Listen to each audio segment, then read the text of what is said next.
Avant, il fallait faire attention. La crise est finie, je peux aller courir.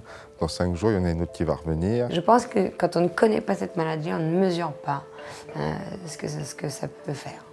Ou en tout cas, la douleur que ça représente, et la souffrance, et le handicap. Parce que mine de rien, quand tu as un truc qui te pousse, tu poses pas le pied par terre, quoi. À chaque fois que je suis en vacances et je consulte, les médecins ne connaissent pas ce que c'est cette maladie.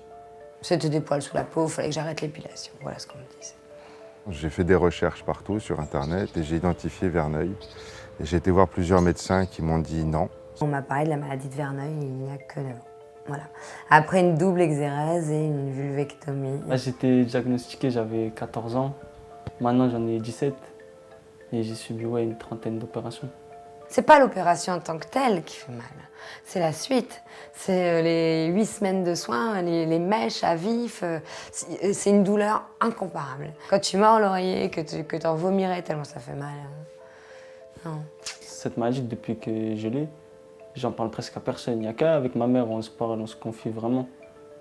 Et je pense que c'est elle qui m'a aidé. Après, il y a aussi le médecin. À force de faire des opérasions, on a essayé d'aider un peu.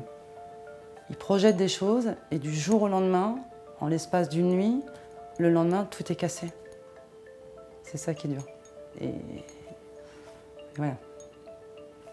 J'ai eu des douleurs non justifiables pendant plus de 15 ans. J'ai vu tout un tas de médecins. Puis après, vous avez la chance de rencontrer un médecin qui s'intéresse à Verneuil, au bout de 10 ans.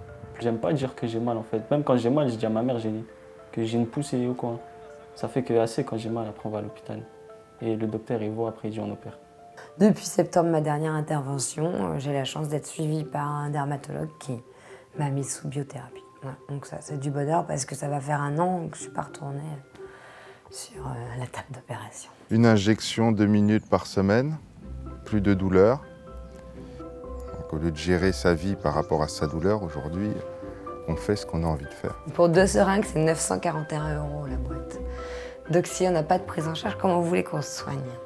On n'arrête pas un médicament sous prétexte qu'il coûte cher, alors qu'il se soulage.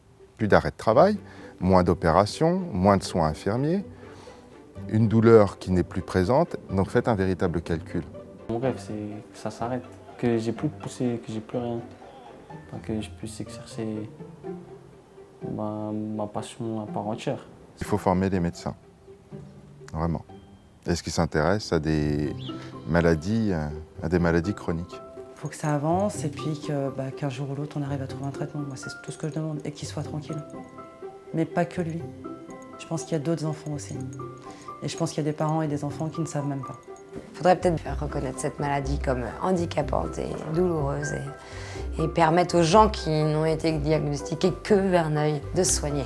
La maladie de Verneuil, personne n'en parle. Et ça serait bien qu'on en parle.